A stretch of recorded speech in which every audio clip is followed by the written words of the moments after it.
400 square feet, $5 to $6 million for that much, and a crowd of 1,300 for just 4 flats. And the people we spoke to on the scene, that our reporters spoke to on the scene, talked about how it's like winning the jackpot, like the Mark 6. Housing in Hong Kong has reached that stage. We have to admit it in the Donald Trump period. This means the chief executive from 2007 to 2012. When I work in LegCo, we understand that actually the amount of land formation is the lowest among all the period. So I think that is why the government has to be very, very careful.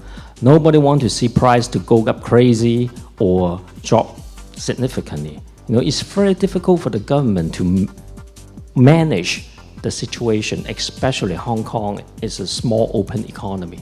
So what we can do is increase the land reserve, i.e. the supply.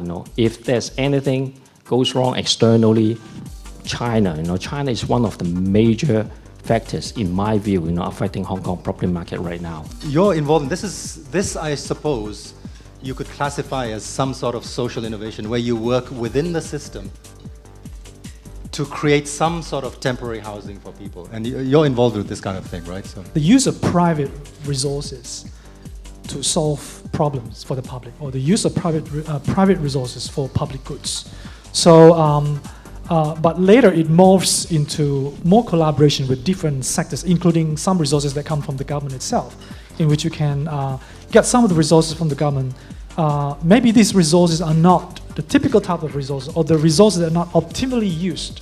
They've been laying around, not used optimally, which could be used to solve, at least temporarily, to alleviate some of the problem. I think increasing supply in more innovative ways. There's been a lot of debate, it's already been touched on, about the use of country parks. You tend to, as soon as you go looking for land supply in Hong Kong, you're going to find that supply is limited. We need to be much more innovative about the ways in which we and the organisations have been set up to be more innovative about the way that we use brownfield land in the NT that's already been touched on, and a lot of that is an institutional response, which government needs to take the lead on providing the framework for, but doesn't necessarily have to do things itself.